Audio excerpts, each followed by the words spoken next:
Welcome back. Today I'm cooking with Tammy. I'm going to show you how to make a delicious Philly Cheesesteak Tortellini Bake. Now here's the thing, when it comes down to the steak for our cheesesteak, we're going to be using sirloin. However, if you want to use, let's say, ribeye steak, that would work perfectly fine as well. Now I have about a pound of sirloin steak. We could choose to slice our steak and cut it against the grain, slice it really thinly to give that cheesesteak effect, or you can honestly cube your steak. It's totally up to you. However, for this recipe, I am gonna slice my steak thin, but not too thin, if that makes sense. Like this would be perfect. Okay. We're gonna add a couple teaspoons of oil. That's gonna make the spread of that's gonna allow the seasonings to spread onto the meat a lot easier. And it's also gonna help with the marination process, believe it or not.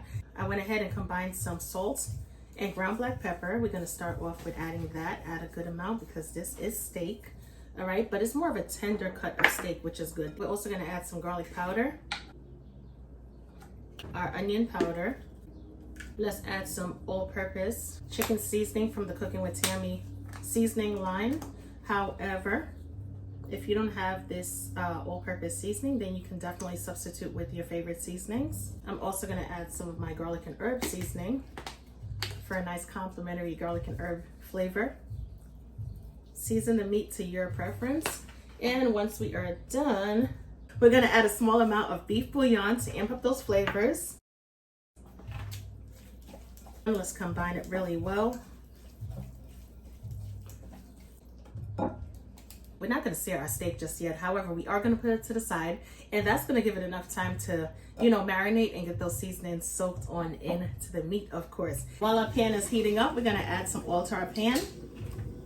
We're going to saute our veggies. We're going to bring in our bell peppers, both our green and red bell peppers, along with our sliced onions.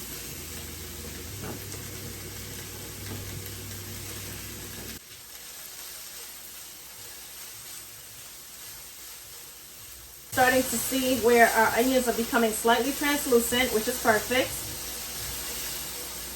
At this time, we want to give our veggies some seasoning or flavor as well. So I'm going to add some salt and ground black pepper, a little bit of all-purpose seasoning,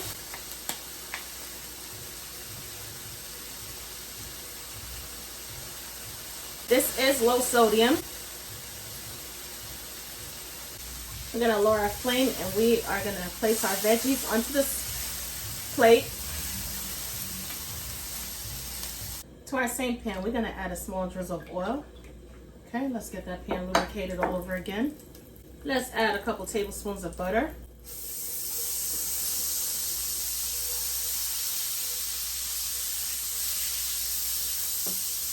Now this is where the flavors are gonna start to pick up.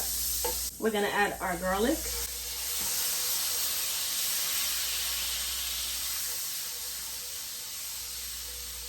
All of this deliciousness is gonna need some steak added to the skillet to complement the flavors even more.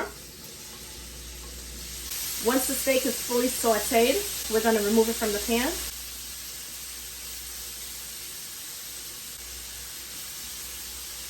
As you can see, our steak is perfectly cooked. We are gonna add our veggies back to the pan.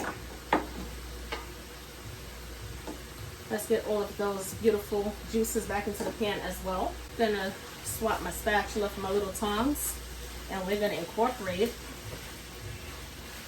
our steak with our veggies, of course.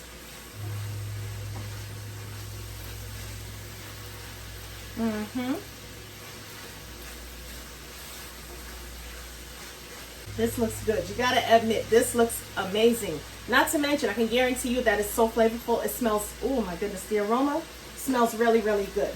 I'm gonna go ahead and lower my flame because I'm gonna show you what I'm gonna introduce in a second. We're gonna be making a creamy style Philly cheesesteak tortellini. So with that being said, we are gonna add some heavy cream, of course. We're gonna add a good amount.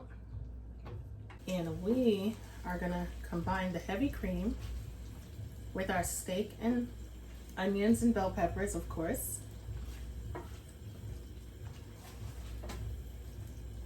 We're gonna create layers of flavor. Trust me on this one.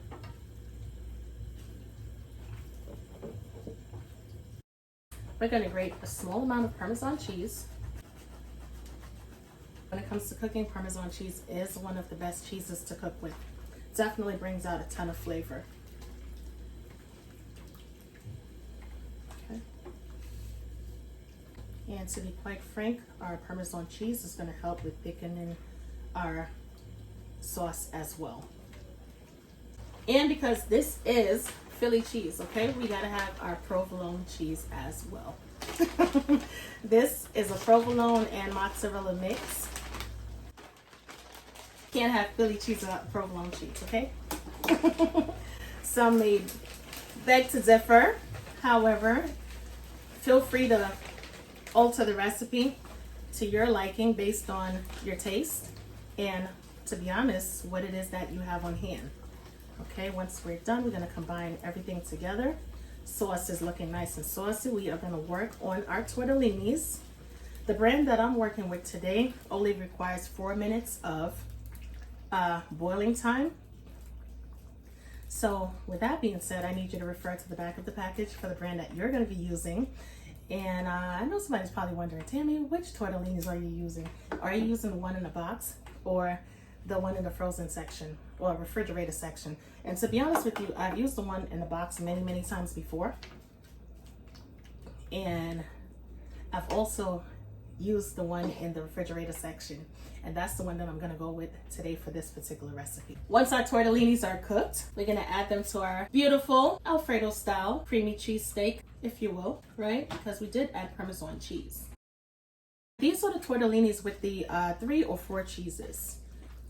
So when you bite into it, you're going to get that extra flavor as well. We're going to combine our tortellini pasta. Just take your time and fold it in. So our cheesesteak, and I can guarantee you this is going to be such a delicious meal. Now here's the thing, if you want to go ahead and leave it like this, right, nice and creamy, you definitely can. To take things a step further, if you want to add some more mozzarella cheese and provolone, you can definitely do that and then place it into the oven. Preheated at 400 degrees Fahrenheit for about 15 minutes or until the cheese is nice and melted and bubbly, just how you like it. All right, but for this particular recipe, we're gonna stop here. I think this is good enough. This is gonna be perfection. Okay, once you serve it up, it's gonna be really good. And that's it, my loves. Check it on out, because I know like sometimes images can make things look a little different than what it really is. And I know sometimes you're like, oh, this doesn't look creamy. Well, here you go. Here's the cream, okay? Here's the cream. No, but this is more than creamy. I mean, talk about sauce. We're gonna add some to our plate. Let's get those peppers and steak. If you want to hit it with some red chili flakes, you can as well. It's going to give a bit more oomph of presentation. You know what I'm saying? Nice and creamy. As I said before, we got our steak.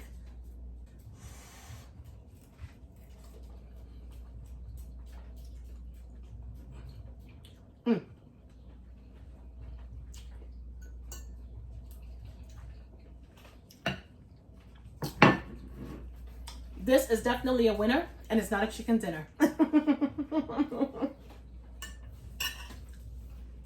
We have a combinations of ultimate flavor. I mean, from the steak being perfectly seasoned, not to mention it's super tender and melt in your mouth delicious, right? Because like I said before, we went ahead, we sliced it really thin, and we're also using sirloin. And once you make your steak and it's not overcooked, it's gonna come out perfect. I mean, there's no other way to say it. It has that nice garlic flavor as well, because we did add it to our buttery garlic mixture. And our tortellinis, not to mention our tortellinis, when you bite into it, you get that ultimate cheese flavor along with our Alfredo sauce that we created. This is super delicious, my loves. Quick and easy, in and out the kitchen. Basic, not too much chopping up, cutting up, dicing up, none of that stuff. Give yourself about 20 to 30 minutes and you're gonna be eating a delicious Philly cheesesteak pasta.